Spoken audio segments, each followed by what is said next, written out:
തിരുവനന്തപുരം വെള്ളറടയിൽ പിതാവിനെ മകൻ കൊലപ്പെടുത്തിയ കേസിൽ ഒടുവിലായി പുറത്തുവന്ന ആരോപണങ്ങൾ പോലീസ് പരിശോധിക്കും. പ്രതി പ്രജിൻ ജോസിന്റെ മുറിയിലുള്ള വസ്തുക്കൾ പോലീസ് കസ്റ്റഡിയിൽ എടുക്കും. ജോസിന്റെ കൊലപാതകത്തിനും ദിവസങ്ങൾക്ക് മുൻപ് കുടുംബത്തെ മുഴുവൻ കൊല്ലുമെന്ന സൂചന പ്രജിൻ നൽകിയിരുന്നു എന്ന വിവരം കൂടി വരുന്നുണ്ട്. അപകടകരമായ രീതിയിൽ വാഹനം ഓടിച്ചത് ചോദ്യം ചെയ്ത സഹോദരിയെ സ്വർഗത്തിലെത്തിക്കുമെന്നും പ്രജിൻ ഭീഷണി മുഴക്കിയിരുന്നു.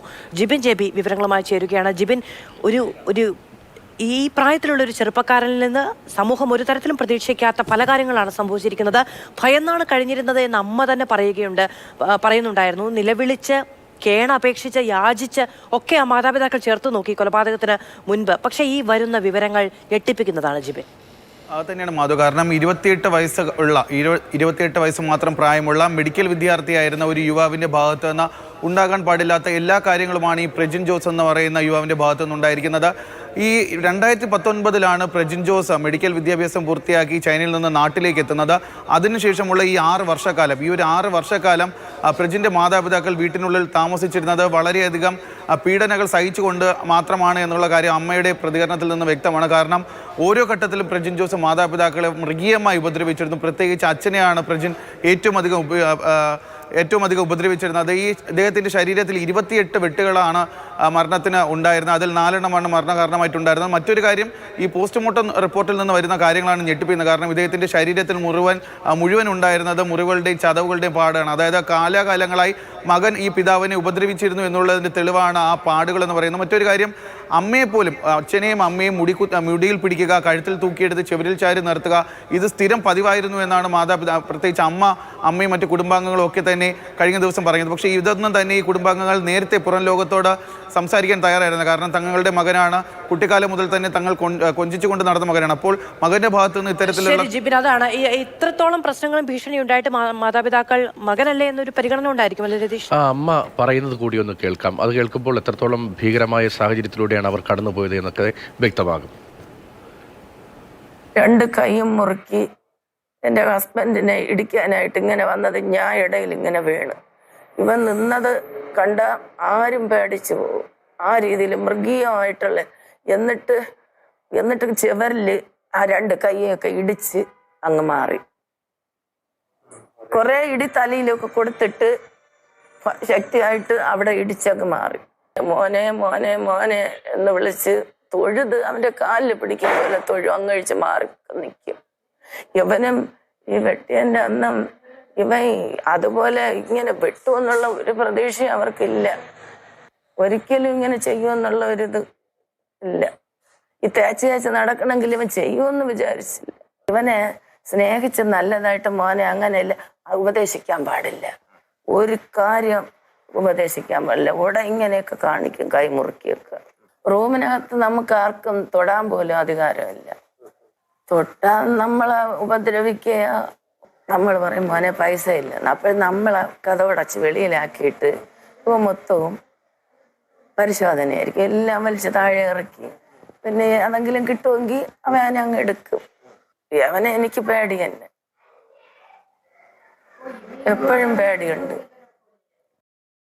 എത്രത്തോളം ഭീകരമായ സാഹചര്യത്തിലൂടെയാണ് അവർ കടന്നുപോയത് എന്നത് അമ്മയുടെ വാക്കുകളിൽ തന്നെ അവരുടെ ഭയം ഇപ്പോഴും വിട്ടുമാറുന്നില്ല. ജിബിനി, ദുർമന്ത്രവാദമാണോ എന്ന സംശയമൊക്കെ വരുന്നുണ്ടല്ലോ. ഇയാളുടെ പ്രകൃതം, ഇപ്പോൾ വീട്ടിലെ പ്രകൃതത്തെക്കുറിച്ചാണ് അമ്മ വിശദീകരിച്ചത്. വീട്ടിലെ പ്രകൃതം, അതിനൊപ്പം തന്നെ ഇയാൾ എങ്ങനെയായിരുന്നു ആളുകളുമായി ഇടപെടുന്നത്, ഈ ദുർമന്ത്രവാദം എന്ന ഒരു സാധ്യതയിലേക്കൊക്കെ വരാനുള്ള സാഹചര്യം എന്താണ്?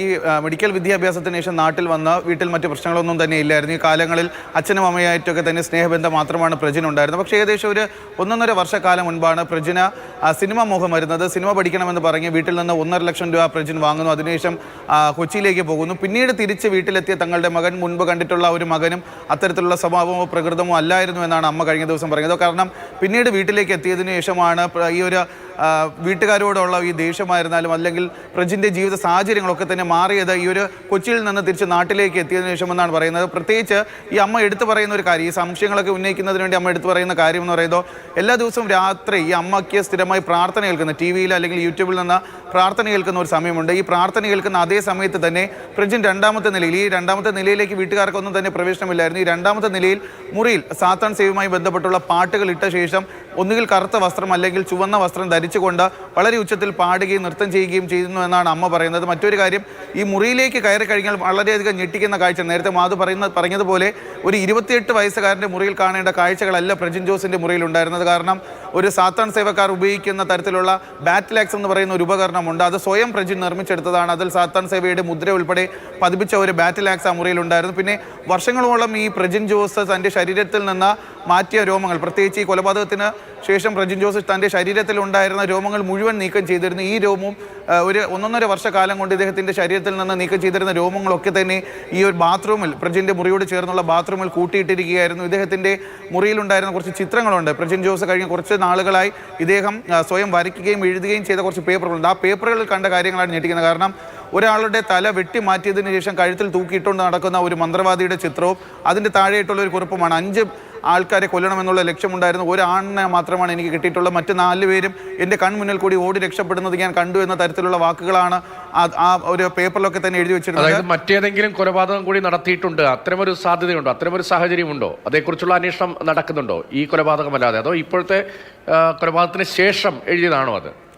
രതീഷ്, ഇത് സംബന്ധിച്ചിട്ടുള്ള കാര്യങ്ങളാണ് ഇപ്പോൾ അവ്യക്തതയുള്ളത്. കാരണം ഇത് ഒരു പിതാവിനെ മകൻ കൊന്നു എന്നുള്ള ഒരു വാർത്ത മാത്രമാണ് ആദ്യഘട്ടത്തിൽ പുറത്തു വന്നത്. പ്രജിൻ ജോസ് തന്നെ നേരിട്ട് ഈ വെള്ളാർട പോലീസ് സ്റ്റേഷനിൽ പോയി കീഴടങ്ങിയതുമാണ്. അപ്പോൾ പോലീസിനെ സംബന്ധിച്ച് ഒരു കൊലപാതകം നടക്കുന്നു, പ്രതി തന്നെ കീഴടങ്ങുന്നു, സ്വസ്ഥമായി ജീവിക്കാൻ സാധിക്കാത്തത് കൊണ്ട് പിതാവിനെ കൊന്നു എന്ന് തന്നെ മകൻ മൊഴി നൽകുന്നു. അപ്പോൾ പോലീസിനെ സംബന്ധിച്ച് ഇതിൽ മറ്റ് ദുരൂഹതകളില്ല എന്നുള്ള ആ ഒരു രീതിയിലായിരുന്നു പോലീസിന്റെ നീക്കം. പക്ഷേ കഴിഞ്ഞ ദിവസമാണ് ഈ കുടുംബം ഈ ദുർബന്ധവാദവും ബ്ലാക്ക് മാജിക്കും ഒക്കെ സംബന്ധിച്ചിട്ടുള്ള സംശയങ്ങൾ പുറത്തു വരുന്നത്. അതിനുശേഷമാണ് ഈ മുറിയിൽ കയറിക്കൊണ്ടുള്ള ഒരു പരിശോധന നടത്തുന്നത്. പക്ഷേ പോലീസിന്റെ ഭാഗത്ത് നിന്ന് ഈ മുറിക്കകത്തുള്ള വസ്തുക്കൾ ശേഖരിക്കുകയോ അത്തരത്തിലുള്ള ഒരു പരിശോധനയ്ക്കോ നിലവിൽ ഇതുവരെയും പോയിട്ടില്ല. പക്ഷേ ഇന്ന് ഈ പ്രജിൻ ജോസിന്റെ മുറിയിലുള്ള വസ്തുക്കൾ ശേഖരിച്ച് പരിശോധന നടത്തുമെന്നാണ് പോലീസ് പറഞ്ഞത്.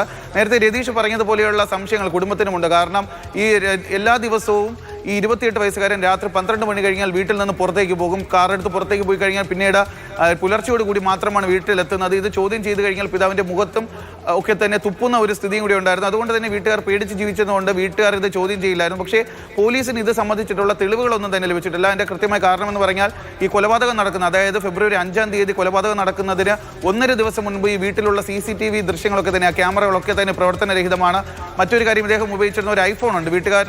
വീട്ടുകാരുടെ നിർബന്ധിച്ച് കുറച്ച് നാളുകൾക്ക് മുമ്പ് വാങ്ങിക്കൊടുത്ത ഒരു ഐഫോണാണ്. ആ ഐഫോൺ മുഴുവൻ ഫോർമാറ്റ് ചെയ്ത് അതിൻ്റെ റിക്കവറി ലിങ്കുകൾ ഉൾപ്പെടെ ഫോർമാറ്റ് ചെയ്തതിന് ശേഷം 2 ദിവസം മുൻപ് പിതാവിൻ്റെ കയ്യിൽ കൊടുത്തിരുന്നത്. അതുകൊണ്ട് ഇദ്ദേഹം ആരെയൊക്കെയാണ് വിളിച്ചിരുന്നത്, അല്ലെങ്കിൽ ഈ ഒരു കൊലപാതകത്തിന് മുമ്പ് എന്തൊക്കെ കാര്യങ്ങളാണ് ഇദ്ദേഹം ചെയ്തിരുന്നത് എന്നുള്ള കാര്യത്തിലൊന്നും തന്നെ പോലീസിന് ഒരു വ്യക്തതയില്ല. അതുകൊണ്ട് തന്നെയാണ് ഇന്ന് ഈ പ്രജിൻ ജോസ് നിലവിൽ റിമാൻഡിലാണെങ്കിൽ പോലും പ്രജിൻ ജോസിനെ കസ്റ്റഡിയിൽ എടുത്തുകൊണ്ട് പോലീസ് ഇതുവരെയും ചോദ്യം ചെയ്തിട്ടില്ല. കാരണം കുടുംബത്തിന് പുതിയ ഒരു പരാതികൾ കൂടി വന്ന ഒരു സ്ഥാനത്ത്, പ്രത്യേകിച്ച് കുടുംബത്തിന് മാത്രമല്ല നാട്ടുകാർക്ക് കൂടി വളരെയധികം ആശങ്കകളുണ്ട്. കാരണം ചെന്താമരയുടെ കാര്യം നമ്മൾ കണ്ടതാണ്. ഒരു കൊലപാതകം ചെയ്ത് അകത്ത് പോകുന്നു, പിന്നീട് കുറച്ച് നാളുകൾക്ക് ശേഷം പുറത്തു വന്നിട്ടാണ് മറ്റുള്ള കൊലപാതകങ്ങൾ കൂടി ചെയ്യുന്നത്. കാരണം പകയൊക്കെ മനസ്സിൽ വെച്ചുകൊണ്ട് പിന്നീടാണ് കൊലപാതകങ്ങൾ അത്രയും ചെന്താമരയും ചെയ്യുന്നത്. അതുകൊണ്ട് തന്നെ ഈ പ്രജിൻ ജോസ് ഇപ്പോൾ അകത്താണെങ്കിൽ പോലും പോലീസ് ഇക്കാര്യങ്ങൾ കൂടി കുടുംബത്തിൻ്റെയും നാട്ടുകാരുടെയും ആശങ്കകളൊക്കെ കണക്കിലെടുത്ത് അത്തരത്തിലുള്ള ഒരു അന്വേഷണം കൂടി പൂർത്തിയാക്കിയതിനു ശേഷമായിരിക്കും ഇയാളുടെ കസ്റ്റഡിയിൽ വാങ്ങുന്നത്. സഹോദരിയെ കൊല്ലുമെന്ന് പറഞ്ഞിട്ടുണ്ട്, സ്വർഗത്തിൽ അയക്കാം എന്നതിന് മുമ്പ് പറഞ്ഞിട്ടുണ്ട്. എല്ലാവരെയും ഒരുപക്ഷെ അച്ഛനെ കൊന്നതിന് ശേഷം എഴുതിയ കുറിപ്പായിരിക്കാം ഇത്, മറ്റുള്ളവർ ഓടിപ്പോകുന്നത് കണ്ടു എന്നുള്ളത്. ഇതിപ്പോൾ ആദ്യത്തെ സംഭവമല്ല അല്ലേ, നമ്മൾ പറയുകയായിരുന്നു വഴുതക്കാട് അങ്ങനെ ഒരു സംഭവം ഉണ്ടായി. ഇതിൽ രാജായൻ കുടുംബത്തെ കൊന്നു, അവിടെ ആ മുറിക്കുള്ളിൽ സൂക്ഷിച്ചു. പിന്നീട് പരിശോധനയിലാണ് ഇത്രയധികം കൊലപാതകങ്ങൾ അവിടെ നടന്ന കാര്യം. ഈ പറയുന്ന ബ്ലാക്ക് മാജിക് ഒക്കെ ആയിരുന്നു അതിന് കാരണമായിരുന്നത്, സാത്താൻ സേവ അടക്കമുള്ള കാര്യങ്ങൾ. എങ്ങനെയാണ് യുവാക്കളിലേക്ക് ഇത് പടർന്നു പിടിക്കുന്നത് എന്നും അതിൽ വിശ്വാസികളാക്കി എടുക്കുന്നത് എന്നുമുള്ള കാര്യങ്ങളൊക്കെ അമ്പരപ്പിക്കുന്നതാണ്. ഇതുമായി ബന്ധപ്പെട്ട് എന്തായാലും വലിയ ജാഗ്രത നമുക്ക് വേണ്ടതുമാണ്. ഇപ്പോൾ ഈ സംഭവവുമായി ബന്ധപ്പെട്ട പ്രാഥമികമായ വിവരങ്ങൾ മാത്രമാണ് ഇപ്പോൾ വന്നിട്ടുള്ളത്. യഥാർത്ഥത്തിൽ ആ വിഷയത്തിൻ്റെ മറ്റിലേക്ക് അന്വേഷണത്തിലേക്ക് ഇതുവരെ പോയിട്ടില്ല. ഇനി കസ്റ്റഡിയിൽ വാങ്ങണം, ചോദ്യം ചെയ്യണം, കൂടുതൽ തെളിവെടുപ്പ് വേണം, വിപുലമായ അന്വേഷണം വേണം. മാത്രമല്ല ഈ സാഹചര്യത്തിലേക്ക് ഇയാൾ ചെന്നുപെട്ടത് എങ്ങനെയാണ് എന്നതിലേക്ക് അടക്കം അന്വേഷണം പോകേണ്ടത് അനിവാര്യമാണ്. ആളുകളെ ചോദ്യം ചെയ്തിട്ട് എത്രത്തോളം അന്വേഷണം മുന്നോട്ട് കൊണ്ടുപോകാൻ കഴിയും എന്നതുകൂടി ഒരു പ്രശ്നമാണ്. ജിബിനാണ് വിവരങ്ങൾ നൽകിയത്.